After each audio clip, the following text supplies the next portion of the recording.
fancy nkomo twetwe no edo so pa na onim se efiri nyankopon ya adom wo chena homache sei no ye nhyɛ da nyaso wo mamu sanse MPP amodwoko no omo ho abato yiyi mpanifo di wo mu anim no ebekoso na omahene kwabna sante kwa akodi nkomo aba na ye hwɛ sɛ de omo ahoboa esi ete oman. Well, me da CP quickly ebeko Kumasi Asante mantem na ne chairman ode no ho akodi nkomo aba na fe ya to nkomo no so. Chairman, good morning. Apom ti say. Oman. Masi obronu bi ho ye fe no ye da nyame. Ti ye dia so no pe nyame na dan no. Okay, e da CP. Me jini se bibia da na kwam nyame adma.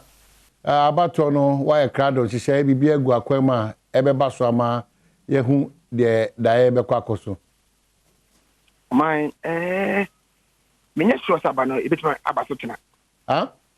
Menya sure sabano ebetumi abasotina.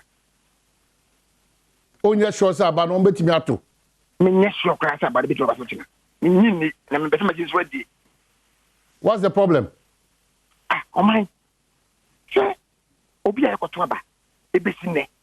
Me abo ayi koto aba no. Enti obi tifo na okokate ye koto aba tia da.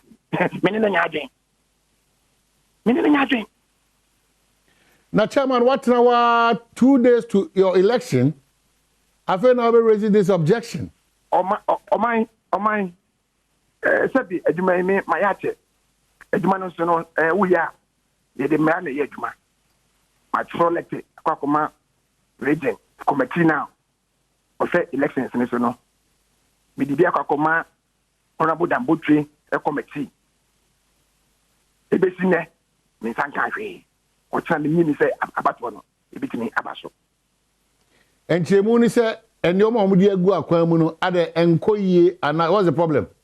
Oh, you see, oh my I didn't hear you no e wo so obi ati afese e ye busuan tokwa ene ye ko e busuan ko na ababato ho e na de se ye wo hu nyina no ye piri akunya no na e wo se ye ma de no e ye pese onuya enya na obi ba ko enya ye wie ye nyina ye bituma ba ye ebusuafo ni ya na careful ni ma ko twamba da obi hu se be ka kire mo etimi ye timi embreki da ya na careful ni ma ko twa e be to obi hu a etino ni ade bituma be kire ne abekire kira o man ye ko election o tira minni o mo ko to aba no tini yo because minia officially I was said committee ni tuma me say any pass me see we mu na koto aba so because minia and say minim wo mo tienie but we be do no near say oh mine etubia na me yene dey enti no say me document ni fi o mo go dia ni me hu sa ampa these are people la committee ni say o mba be to aba enti me kwa mo bo me say o ampa we mu never throw we mu to be for instance this is the bit test conform there has been series of in seven conform kika if they say test conform ko ambono yes my president for to test conform ko ambono obi akofa obi afiri be bi na odon ba test conform no aba wo mo these are allegations that me make say ampa na ye boa but se me nya abo na me twa hu say ampa test conform famu na eto yet would now test conform about what in the president for the Twabano, school be a president network. Oh, I know be a catcher. They say, Mamon to Obia Fan conform to be now, don't bother to Obia conform to school more about to. These are things I was a year play as an election. But Chairman, you can't an experienced chairman. You continue to be chairman of chairman in a central region. So I'm surprised, sir, unim the process for more internal elections. Now, what can so especially when especially when committee etna mudumedire so no yo Ashanti regional minister yo Yewura Kokofu omu yo atitiri wo mu a wankasa onim so omo aben a omo nimde a omo tutu omo nim nyam ajeje mu. What's the problem? Oni o wakasa I'm so uyanche mate o keti person person dey minim dey be ye treniye me say me the kata come mo say me here that document no me here abon no me ye anso ho opedin dem botre e committee so won kan me di come mo say abon no me here asani akọ elections no my dear, I mean, dear, na dia no ye no mo dia ma o dia na ya consider say won say ntimi nka sa album what's the problem eno na wo e wo so busa ona oda committee na no say dia na ya consider nti album no ye san kae me say me ma appeal to them say me here album no enya me nko an wo bia wo kwela sini bi ya anya album ni bi na album na wey ya no busa o mo etumi appeal to opinion dem botwe ne committee say abon no me here ye ntimi collection say ni abon abano me say me nye so da ba so me ni eno kra de enye wo no wano keka wo de ka eye se wo no utu anamo amere mu no ene party hihye mu no obetimi ama na gina ena me catch say I don't want you to create impression say asa de yeah de no kra ni yenim ya de da dabi chairman enya sa na meka de em wan say what being a bad party titru MPP party amanyo sem no ebanyo ku na ba mu kita odi a what being atra eti ayemi na kakra se akodu sam pempen so we no wo de obegina so e de akwa in terms of album no unibi na ayet se bere na so awie na chairman di mirika ba bon jafe na wo ba be ka tre oh my de me ka le say ade no sabi ayet sabi wa circuit court na je bo atia wo ye ntiwa so we be for high court ana meboa no correct ana tie enti me catch say committee na what region no ma so kata ko mo be 5 days ago say me here abon no ma twen for a wo mu e ba beto aba me here me who say o mind to be we wo mu we ni mu me dey come on na asem kata ni say o mo dey abon no eni o ye nko region sorry ye nko national hanom kata yi but chairman, I said I'm committee, you know, quite disappointing me this morning if I rely on own some catchman prayer. But chairman said, what Monsishim, apart from probably in such like it to be a abba. So only person to abba. Nami Adma, my battery battery. Oh my, you see, I didn't hear Kenyano. The also one podcast and say, Ubet Maka said, or mine to be. Now, what do you want? Near the book, I got my UC. Near or my crampono, your uniform, and as my crampono, not my to your crampono, Nanya papa, but the cancer, Nanya papa. Now, as much as the papa, as much as eating a woman, now we are day. And you know, I said, Yana say, one man was on my better man. Monfaka and my transparency. Fair, Obia, maybe, yen, we are pay a tear boom. Yapoka has my day, actually, a woman. You can't tell me no say obey am what to banamaya. Obeto my it ya the crat at the mouth. Ya the album na na about one baso. O my yin is about one e beto baso. Ya the album na na cry maso. O my me catch or say. You see? O my obi na be man to be from how. Odi about odi album e ma me ne next like October. O me ni me be ma di na me bet ma je disa abano a bet ma baso na se na ba no ye beto no memenda ana oh tia no moto no ai ana oni album ai chairman are you sure say when we say ekuo no ye no ye pese di mraso no ye de kata koma omomwo asantimantem no mo hwe abato no so no ye wie ye pese di mraso ye de koma director elections ye did akoma dambo opinion dambo tre ne committee na omo na ya appeal committee no ye did akoma wo mo obia anja hwentre ye enti de kan say obia anja hwentre ye no asa de yeso so de nipa e be fe ho agere na chairman de no party awo no na party na watena mu aye chairman why chairman for 20 years no ujina radio show kasa obefa one agene over 20 years chairman of chairman una uka we so obefa one agene ebo na dem person make can say what is written is written okay we are say so na make us obesu ujina we dey ahene no obesu but yet you know I am going to be the next regional chairman for Ashanti region. I am telling you next week over terminal na me the next regional chairman for Asante region. The next week econo. Oh my. Next week econo. MPP. Butomade. MPP. Baby, I got to MPP. Butomade. MPP. Ya bon history la nan ko for doctor on ba be say. MPP. Ya de ko se boto. Boto. ICC e boto. Ye ma enkonfo eni die enkonfo dan ko rampo na wo se ma enkonfo enye sike ko boto. Ya so enkonfo niema. Enkonfo ye de ko be bia. Obi a be to be bie MPP nye botomade. There something is wrong somewhere. BP Kosi. Na chairman RCC Regional Coordinating Council as a kesi that way space kesi that way. And then the kwai bottom there. Hey sir. Now o ba kwa ha unye bi hwe. Me centroni no. O ba kwa ha unye bi hwe. Asa ayi o mindful ayi muye tu na Ghana ha. Media house wo nya ka so mba wa sa obema. Ampa ICC obema. Oh. That you know. I was say, yeah, say. Akunya na ato ye busuafo. Ene ye na ye pre. Me ko na de mamia. Praise the Lord. Ya fa mamia, praise the Lord. Enti I was say ye ma bibia ebuja ho kama. Say ye be ya. Ye wia ko twede enkoda obi ho.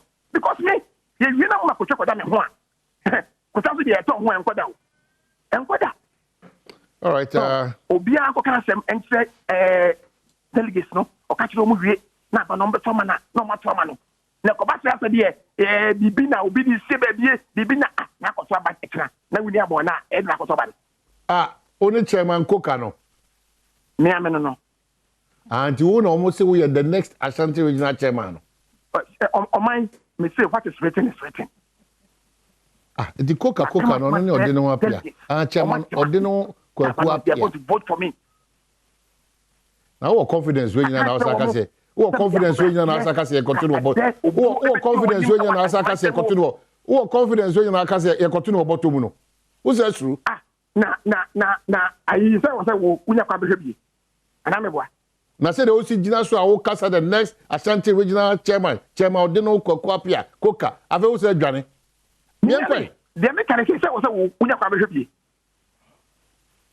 I see sabi and it's for grandpa o mo ni transfer to my grandpa no me yes so ma ko tunu wo ayi baby sa and it's for mo ni transfer to cheba me dasi me dasi pi ti Koka chairman odino kwaku apia ono na ama me nipa association chairman wunjimi mo ko tunu bottom on fambra Abyss Park and the tower adwira park kese ho no mo fambra mo hwena enhwe kura na ene mubo agrek nzima park kese pa da ho si kura mo fanko stadium se mo hwe ba bia ha stands ni gina no no oyifo no Koka fo no ko na ba bia kotoko fans no na jese untumi nko fo no ko na za se de nipa be tupe na so mo ka je mo da baya na no ade oba yi ba uwe ni asare bi dia kwikwa de mo chem so kro eze yi no okwa akansi ni mo odi ane ya ma me mo din bi fra ti ye wo asare bi dia akwoche ma wo ye wo ba uwa ono so bibia di adanse okọ na ni mo na head to head ne de na ba kwa be head ba kwa to no ye ntu the bottom bi mo ye Kumasi Sports Stadium so ho fecha achimo so de se wa afie ko online so na afie hu de e ko so no ti me de no I was here said the address and so who do be echago our online portals no so Adom online my joy online when say egu no sa na we no eye wo mu a bobo no omo de we me ma ne de AS Roma beat e de ye bre mam koi we are friends eh final ayo ahande am ntani di nkoho kejiwa mo ba no mabeka ho asem na yenko ni didie mu nsem mu a yenua branch ye hwe ni movies kakrapa ono no wa free mu a ni video aba bonti afa yenko mo hye bedwam eye opanyina wono na wo ye asomase mo hye bedwani se ade ba ko a wono akasa ye ne nyi ho ne se na no oda na wo de mo hye bedwama chia mehini yi mo hye bedwama chia America tense won se entie na semu ana owo kan nso se koba se onyina baabia defend marche bedwani a obeyemfa ho se nipa ne MPP ni ana se NDC ni sanso omo no omo do no eye hronko pa emu nsem ewo ehonom sanso na Electoral Commission and Infoni Edaha say, or say EC to sanction political parties that are not operational in 2/3 of the country. Now, I know your political parties be no. Omo any operational. Ekuadonko mo die no. Yeah, apalumu die no. Apalumu. Akpalu obaba o. Ana minipei otikumase na wakasa obanka na odwane. Die no tompa body. Odike. PNC krasi esuntu baby. Na akokokoko nso Oh, omo nyina say PNC say Atiko o me refi mo. Eni ekube. Na akokokoko mo baba. Omo nyina say esuntu. Esumo mo ho. Okay. Yen hwe nkrata ni mu nsam bi aba. Aje asara krata na baba no. Ambadu wada ba muntie eye TZC a. Me yonko Dominic isi e bo atworo. Nim project work awoye. Happy birthday, my love. You deserve the very best out of life because you are the very best thing that has ever happened to me. If I mean to say that, to me, happy birthday to the angel.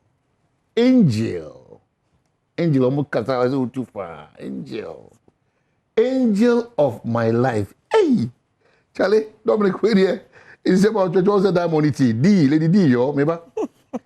I am so grateful that I was able to find my way to you. I don't know how you friend me. Wait, right? And I can love and hold you for the rest of my life. Hey, you see. Me name so Timmy show who crying my way. Wow. Come like you see. Your husband, Dominic, Kisi, Yebua, the kids, Minerva, Deandra, Ananaya. We love you. Auntie Lydia, Sister Lydia. Hey, Kisi Yebua. I believe there's this I remember. Happy birthday to Kuma. There we ya. No, be needing us a masumasa kinkai na a home catchy day. But Kuma Lydia, happy birthday to you. Dominic is here, once why I dare say, Mama, we are who said, oh, you're so winning. Yamin shout, happy birthday to you. Lydia, happy birthday. Daily graphics say, as nation battles floods, demolish structures on water causes, President directs MMDCs. Just MMDCs, you failed that. And President is I don't feel about these directives. I think 6 years into your administration, this is not the time to come and draw the attention of MM. They failed. Now I'm paying also on your reshuffle there. And it's a so that's why, Mr. President, an MP staff must lead in asset declaration. They are no kasasa asset declaration. And then NASEM. They are no big. You know what I'm saying? Kasa de dear. See me near Kasa de back and forth. And now those share me what Ghana and Commonwealth say Ghana, Yankasa near war, and what's the kind of way. And yes, I beg Yankas, you was and I want this kind of a war where we made it. It's Kasa dear, pa. The Daybreak say fire service cannot trace colors. Papa, the new crusading guidance will be boost for organic fertilizer production as our great ministry offers support for local companies. Ekufuado goes wild. Charges MMDCs to move structures on waterways. And what's the new crusading guidebook? Come here, said the Wabu boss that I need the Bukata so at the back. Interesting in future. Penny say or more encourage during Gune. Okay, there one more so would the anymore back once and I see Arabia by friend of monkeypox. Yeah, monkeypox. And no, and now Nipa or Church, Ghana Health Service said they be. E be my but I found say be my nanwa sembinti ye COVID inti. And she said, dear Guaquenwa, Hesse, e being so unconcobanti. And no, the PPA, former PPA boss, Nediano. Okay, and I saw court. And Tenra on your bill, I just say, on a containing 10 million citizens, no awesome. So could be answered and Kayana the one crack. Wrap up for us, Madame. Yes, sorry, you're burning tea. Yes, sorry, now for your die home, your die home, but on him say, I will can see a moon some and it was so. Badwam Sunni and Kobebia.